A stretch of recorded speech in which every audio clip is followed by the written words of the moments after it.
Mali, arrestation d'un commando de 3 hommes qui planifiaient des attaques à Bamako ce week-end. 3 membres d'un commando qui planifiait des attaques ciblées ce week-end à Bamako ont été interpellés samedi, à la veille du second tour de l'élection présidentielle au Mali, ont indiqué les services de renseignement maliens.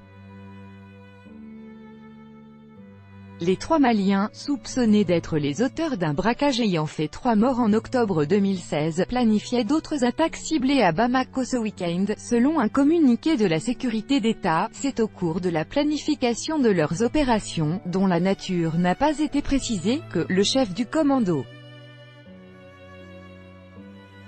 Abraman Diallo, alias El Idriss, et 2 de ses lieutenants, Yoro Demba Diallo et Ibrahima Diakité, ont été appréhendés par des éléments de la sécurité d'État. Selon ce texte reçu par l'AFP, on ne va pas pour le moment donner trop de détails sur les armes, les munitions, retrouvées ou pas. Mais il est évident qu'en cette période d'élection, il vaut mieux qu'ils soient aux arrêts qu'à l'air libre, a indiqué à l'AFP une source sécuritaire malienne, en précisant que l'arrestation avait eu lieu dans un quartier populaire de la capitale. Plus de 8 millions de Maliens sont appelés aux urnes dimanche pour élire leur président lors d'un second tour placé sous haute sécurité dans un pays toujours confronté à la menace djihadiste malgré 5 ans d'intervention militaires internationales.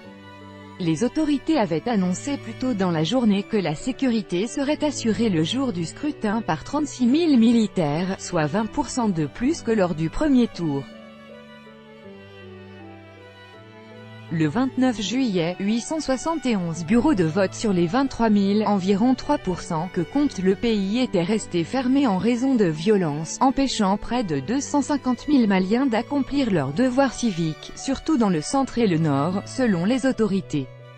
Selon le communiqué de la sécurité d'État, qui qualifie le commando de « groupe terroriste », les 3 hommes sont les auteurs de l'attaque ciblée contre le poste de péage de Sanang Koroba, à 30 km de la capitale, dans la nuit du 24 au 25 octobre 2016, au cours de laquelle 2 agents du péage et un gardien avaient été tués.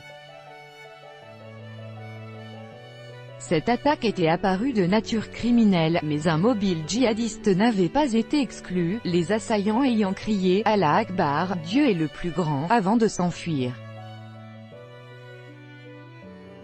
Des enquêteurs avaient toutefois avancé qu'il s'agissait d'une manière de brouiller les pistes, en faisant croire à une opération d'un groupe djihadiste. Le nord du Mali était tombé en mars-avril 2012 sous la coupe de groupes djihadistes liés à Al-Qaïda, en grande partie chassés ou dispersés par une intervention militaire lancée en janvier 2013 à l'initiative de la France, qui se poursuit actuellement.